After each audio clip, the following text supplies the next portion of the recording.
আমরা দেখতে পাচ্ছি সোনালী গুড়। আহ, দেখার মতো। এই যদি হয় দেখার মতো পরিবেশ, তাহলে খাইতে কত ভালো, কতটা মিষ্টি লাগবে আপনারা অনুমান করে বলুন। সত্যি অসাধারণ দৃশ্য, অসাধারণ এর স্বাদ। আমি আপনাদের জানিয়েছি এর স্বাদের কথা, ঠিক মধুর মতো। এই যে এভাবে নাড়া দিচ্ছেন, এটা দেওয়ার কারণ কি? হ্যাঁ, গুড়টা যেন তাতে ঠান্ডা হয়ে যায়, আর যত তাতে ঠান্ডা করা যাবে তত ভালো হবে। ও, ডালি ফেলান যাবে। আচ্ছা, তো যা দেখলাম রস তো অনেক হলো, আর গুড় হলো অল্প একটু।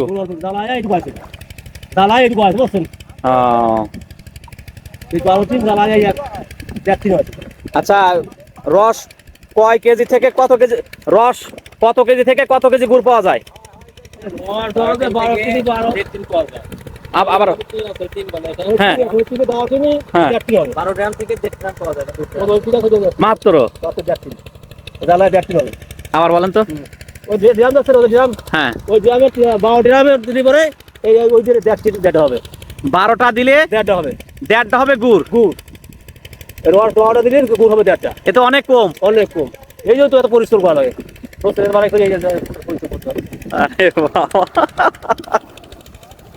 প্রিয় দর্শক, হতাশাজনক। তারপরেও যদি ন্যায্য দামটা পায়, হয়তোবা মুখে হাসি ফুটবে। নতুন করে শুরু হবে আবার এই আখ চাষ। উঠাচ্ছে না, এদের অনেকেই খাই দিচ্ছে, ছাড়িয়ে দিচ্ছে, আমাকে অনেক খাই দিচ্ছে, আচ্ছা। আমরা মনে করছি যেহেতু দাম পাইনি, এটা পরিশ্রম করা যায় না, যেহেতু দাম পাইনি পরিশ্রম করা যায়, বুঝতে পারবেন? আমরা সেটা আছে, ঠিক আছে, করা যায় না। ধন্যবাদ। আমরা খাইতে হবে, যেহেতু আমরা খাই দিব।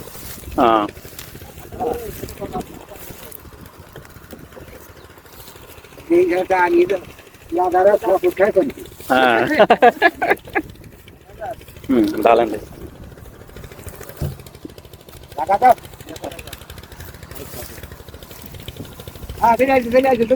প্রিয় বন্ধুরা, আমরা এখন এই কড়াই থেকে গুড় ঢালা দেখব। আচ্ছা, ঠিক আছে।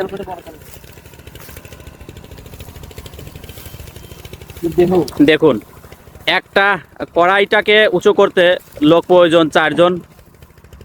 তাহলে এবার সহজেই অনুমান করা যায় কতটা পরিশ্রম এই রস থেকে গুড় বের করা। হ্যাঁ, এদিকে আর অন্ধকার দেখা যায়। হ্যাঁ হ্যাঁ, আসুক। হ্যাঁ হ্যাঁ,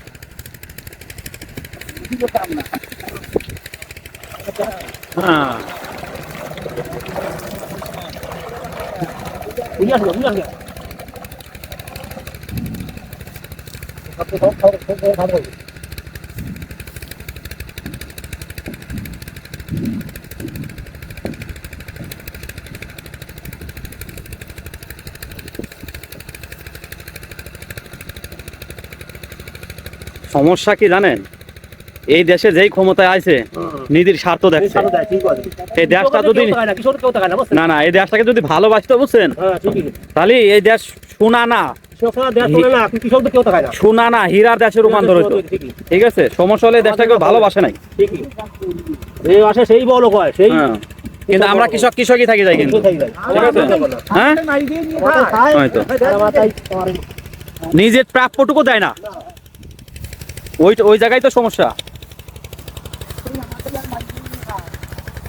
প্রিয় দর্শক, গুড় ঢালার পরে পুনরায় এখানে আবার কড়াইটাকে স্থাপন করা হলো। ওই রস আবার নিয়ে এসে জাল দেওয়া হবে। জাল দেওয়ার পরে ঠিক ওরকম গুড় হবে। গুড়টাকে বাসায় নিয়ে কোনো হাঁড়ি অথবা ওই যে মাটির তৈরি যে কলস আছে ওর মধ্যে রেখে দেওয়া হয়। পরবর্তীতে চলে যাবে বিভিন্ন বাজারে। এখানে কি হচ্ছে? পরিষ্কার করলেন? ও, এটা আবার পরিষ্কার করে তারপরে দেওয়া লাগবে? আরে সর্বনাশ। হ্যাঁ,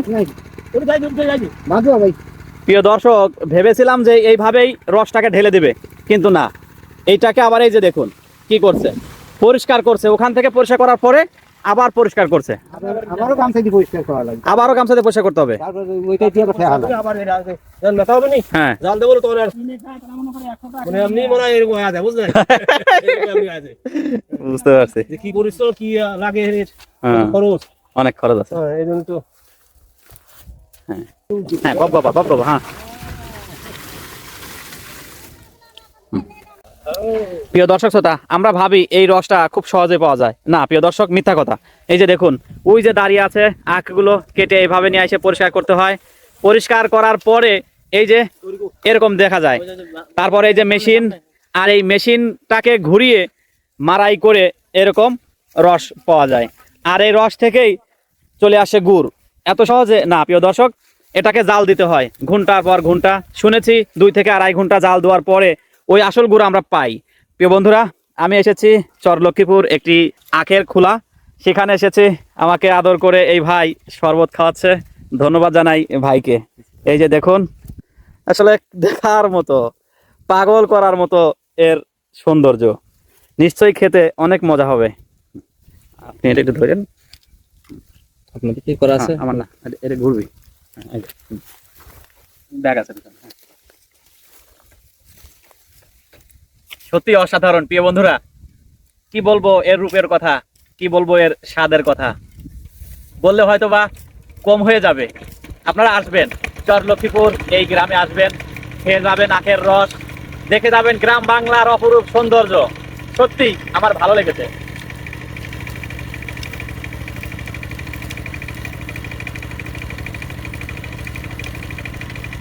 এত খাওয়া যায় না তো, না খেতে পারেন রাখিয়ে দেন সমস্যা নাই যতটুকু পারেন প্রিয় দর্শক, এত খাওয়া সম্ভব না। দাঁড়ান দাঁড়ান কাকা আমাকে একটু আপনারা করে নেন। আসবেন, খেয়ে যাবেন। আর খাওয়া যায় না, এখন ছবি তুলবেন, দাঁড়া। রাজনীতি করে না, রাজনীতি এখন নকশাদের দখলে। আমি ওনাকে বললাম, আঙ্কেল আপনি কি ইংলিশের গল্প শুনেছেন? প্রাচীন গ্রিস এবং ট্রয়ের মধ্যে রক্তক্ষয়ী যুদ্ধ সংঘটিত হলে ইংলিশ তার মা জলদেবী ব্রিটিশের কাছে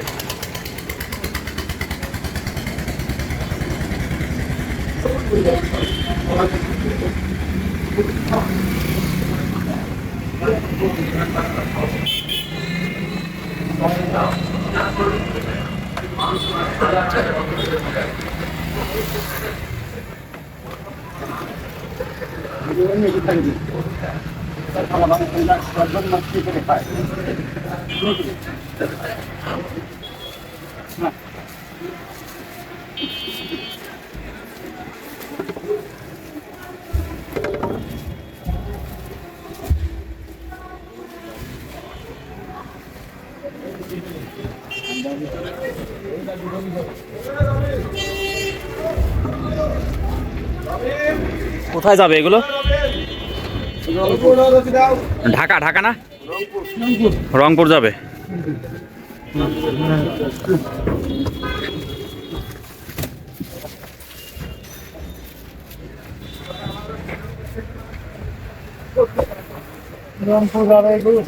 রংপুরে যাইয়া দেখি, তারপর কি এসব গান গান না?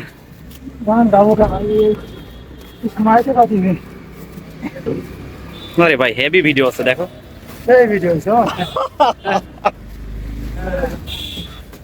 তো আরো চলে আসে, কয়জন আপনারা? মেলায় তো দেখতেছি। রংপুরে যাইয়া দেখি, তারপর কি?